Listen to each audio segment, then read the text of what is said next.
the VAT is the most hurtful to middle and lower class, because the 25% VAT, when you walk into a restaurant and you buy a pizza, they don't ask for your taxes. They don't ask for your financials. It's 25%. So if you're retired, barely making it, 25%.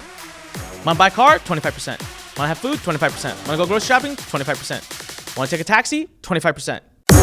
Too many times as entrepreneurs ignore what's happening in the political world because we don't want to get dragged down into the mess.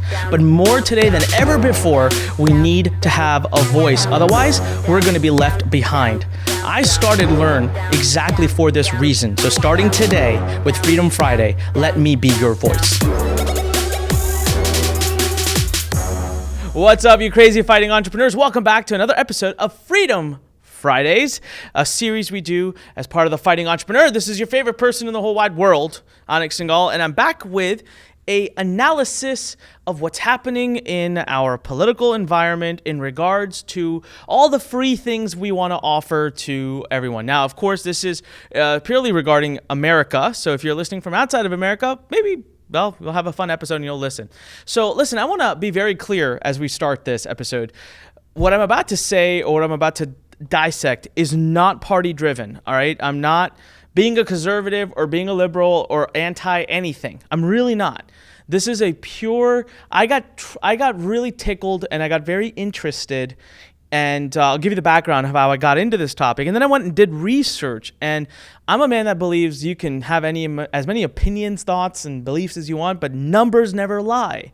And so I dove into the numbers. So what I want to talk about today is, how are we going to pay for all the free stuff the Democrats want to give? All right. Now, again, that sounds like I'm anti-democratic, and I'm not trying to sound like that at all. As a matter of fact, let me tell you something. So we talk about all of the free things like free health care. I have a list here. We go free college, national job guarantee, paid family and medical leave, the Green New Deal. To be very honest with you, I would absolutely love it if everyone had amazing medical care. Why wouldn't I? I'm a person who's had a lot of health conditions in his life. I mean, literally nearly dead more than once. Doctors and hospitals and great care have saved my life. If it wasn't for great medical care, I would be dead 100%, maybe 3 times by now. So I believe in this wholeheartedly. And so when I listen to it being presented, I have no problem with what's being said. I want everyone in the world to live. Listen, I have a foundation where I say my entire mission is to wipe out poverty. We're building schools for children that live in the slums of India. Like, I'm putting my money, I'm putting hundreds of thousands of dollars. My wife recently just told me, I didn't even know that her and I have invested over $500,000 of our money. That's our money, not raised from other people. Over $500,000 building schools. So I have no problem putting my money where my mouth is. I have no problem putting my money to help people. Not a single bit. So when we listen to the debates and when we listen to the proposals by the candidates on the Democratic side, we hear that we are going to get all of these things, right? A lot of free things. There was new free things offered recently and added to the free things. Well, when they say, how are we going to pay for it? They say, we will tax the rich. The rich must pay more taxes. Now, let me tell you something. I classify as one of those rich. I know that, given my numbers. And so you might immediately think I'm offended by that. You may immediately think, I don't want to pay in taxes. Taxes are evil. I will hide all my money and run away with an evil laugh running into the distance. Well, I just told you, I give hundreds of thousands of dollars a year anyways. Voluntarily. There's no government requirement for that. So here's the truth. If every single thing that is being proposed by Democrats right now could actually be paid for by me paying 70% taxes, guess what? I'm on board. I'm in. Let's do it. This is the truth. I have a lot of money now. I'm okay. If me paying more taxes means their lives could be saved, I'm in. I am. But it just sounded too ridiculous. It didn't sound possible. How many rich can we have? So I went off and I did all the numbers, okay? So in this episode, we're going to talk about, first of all, what are the current proposed programs? What is it that's being thrown out there? And I want you to understand that a lot of times I'm not so sure the candidates on both sides, not on one, on both sides, I'm not so sure even they believe in what they're saying, or even if they believe it's possible to do, but they know that saying it will win them points. And that's good enough for you to know. As entrepreneurs, we need to be wise enough to know that we might be getting played like a violin. And that's where I want you to come in and challenge with numbers. And that's what I did. And that's my job here. That's my goal, is to be your voice. And I just want to present you with numbers and facts that I pulled from a lot of research. By the way, if you go to anikpodcast.com, I've put my sources that I've used. If I'm completely off on any of them, please absolutely message me. Let me know on YouTube. Go leave a comment and I will reevaluate and I will absolutely do an updated podcast. I always do that, okay? But before I get into any of this, remember, Lurn.com, Lurn.com. We are the transformational home for entrepreneurs. We are on a mission to get 10 million entrepreneurs all over the world into one platform, working together to change the world, end poverty, put food on every table, medical care on every table, to put books in every child's hands. That's my mission, and I will keep working on it. But I'm going to do it through the government. I'm going to do it together with you, the entrepreneurs. We're going to do it together, all right? So go to Lurn.com, Lurn.com, and join the movement. Join the movement. All right, so let's talk about this. And again, I want to one more time say this isn't a partisan issue for me. I am not coming at this from that. I just want numbers, all right? So the current proposed programs, the ones that are the most popular, because there's quite a few of them, but I would say the leading candidates that are getting the most voice, right? So they are, first one we hear, Medicare for all, or basically just medical care for all. That's illegals, that's legals. That's basically if you live in the country, you receive medical care. Okay, got it. That's one. Free college. So that's a hell of a lot of money. That's a lot. Like, wow. But free college. Okay. Number 3, national job guarantee. To be very honest, I didn't even look into that. I don't know what it means, but I know it's going to be expensive. Paid family and medical leave. All right, cool. And then the last one, this one I do not agree with. I'm on the record. I don't care. Green New Deal. I just don't understand how that's, like, I want to go green, that's for sure. I did my piece, like I'm, buying green, going green with cars and trying to do everything I can. But the Green New Deal itself, I don't agree with. But still, let's throw it on the table, okay? Now, this has been research proven that this is the conservative estimate of what this will cost us to do. And I tried, this number sounded so flipping insane that I tried really hard to prove it wrong. And so if anyone else has any documentation that shows I'm over analyzing this, you tell me what the number is. But the lowest I could find anywhere was someone who said it would cost $40 trillion in 10 years. That's $4 trillion a year. The highest number, the one that supported the most I found was $50 trillion a year. And that was actually by a report done by Heritage Foundation, which can be a part of, kind of a leaning place. But that was a number that was supported quite a bit, okay? So, okay, 50 trillion a year, 50 trillion in 10 years, that's 5 trillion a year. Sounds like a lot already. So then I went to research and say, well, what is our budget right now? Like, what are we spending? Because I know one thing, we're already overspending. Because every year we're going more and more into debt. Last time I checked, we're in $22 trillion in debt in the United States. How is that not freaking people out? I've honestly started to move money out of the country. I'm on the record saying it. I have, because I don't know. I don't understand economics that well, but 22 trillion in debt, like at what point does that implode? But anyways, no one talks about that really. That's not our number one issue. We just swallow it and we add another trillion every year. So I looked at our current federal budget, 2019. It's $4.4 trillion, and that's with a deficit of close to $1 trillion. Somewhere, I have an exact number here somewhere, but I don't want to get lost in my math here. But it was close to $1 trillion. So we're currently negative $1 trillion. So $4.4 trillion is what we're already spending. And the new expenditure being proposed would add $4 to $5 trillion on top of that. It would basically double our spending. All right, cool. So now that takes us through the programs being proposed, the collective cost of these programs, and then the current budget and deficit we already have. We're $22 trillion in debt. We're going about $1 trillion a year into debt more. And so now, how are we, if we can't even pay for our current budget, how the heck are we going to pay for a budget that goes double? So I went out looking into that and journeyed into that. And I found that there are 3 main proposals coming out. They all involve the rich. And so I looked into those. By the way, if I were to give you a little bit of a spoiler here, the point is we cannot pay for any of this unless the middle class and the lower class pay more, way more. The whole thing is going to end up turning on the middle class and lower class. And there's proof out there. There's proof. There's physical evidence of this happening. But so the 3 ways that we would be able to pay for this increased addition of expenses that are being proposed by our politicians. Number one, they say tax the rich, 70% tax. There are two schools of thought on that. Okay, the first school of thought on that is it's not fair, it's impractical. And the truth of the matter is if you tax someone like me 70%, I lose a lot of incentive to hustle, work hard, and take on all the risk. I create a lot of jobs. I'm still a small entrepreneur, but I still create a lot of jobs. And it's not going to be worth my time.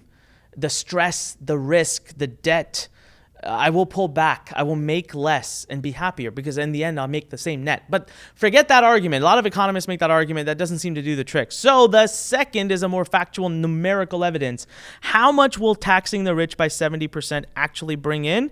The number, it's here somewhere, but it was 250 billion from what I remember. 250 billion is the max. That is in its, that's the exact number. That is in its most optimistic thought. Now, there's a lot of considerations out there, right? We have a lot of tax programs that allow the rich to invest in real estate or to give money to oil or to invest in assets that are tax advantageous because it helps the economy. So we really feel the rich would just make wiser, deeper investments in those things, and hence the 250 billion would never happen.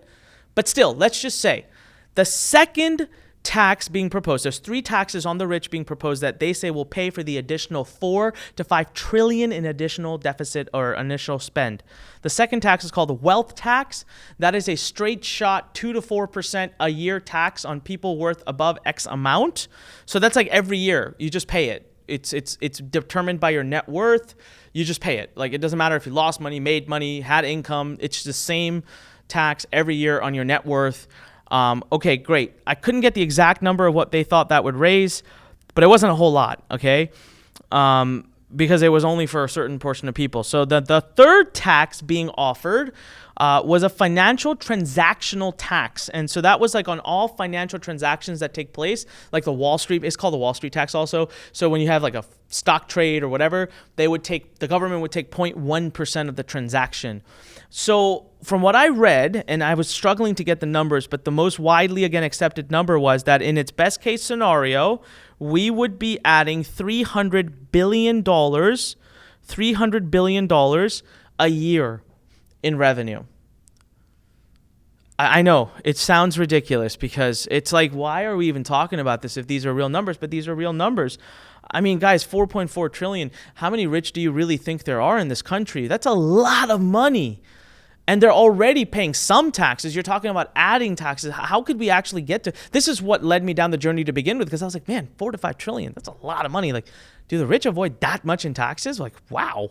Actually, I was like, what the hell are they doing that I don't know about? But no, I mean, they're going to get about 300 billion extra. So you've added 4 to 5 trillion to an already deficit budget, and you've only added 300 billion in revenue. But this is not something that's like very, like, why would you talk about this? Because it's the math, it's boring, it doesn't make sense. It's not a message that's marketable to the general public. So again, all right, so I was like, you know what, my math is off. 300 billion is not right. I'm off by 3. So it's a trillion. Like way off. Like here I am being super damn optimistic. We could add $1 trillion in revenue by taxing the rich. And we're still, but we're adding 4 to 5 trillion in expenses. So where are we going to get the rest of the money? Here's where we get the rest of the money. So every time we listen, people will talk about the happiness level of Norway, Sweden, Scandinavian countries, which are super high taxes, especially on the rich, 70, 80%. I don't know if you've ever been to a lot of these European countries, but they're also super happy because they're known for their work-life culture, their personal life and work culture. So people say, that's amazing. Well, do you know why that is? Because people like me decide, why should I work 3 times harder? I'm going to end up paying more in taxes anyway. So, hey, maybe that's a good thing. I'm not saying that's a bad thing. I don't care if I worked less and enjoyed my life more. Maybe that'd be fine. I'd be okay with that.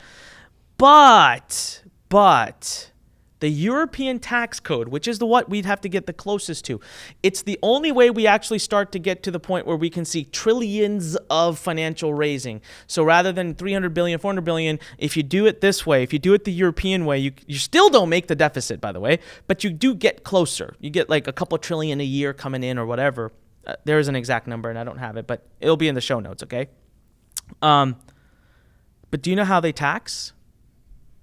The number one revenue generator, 33%, I think is the number, of the revenue that comes to the government in most of the European countries that we speak about, modeling after, comes from, you ready?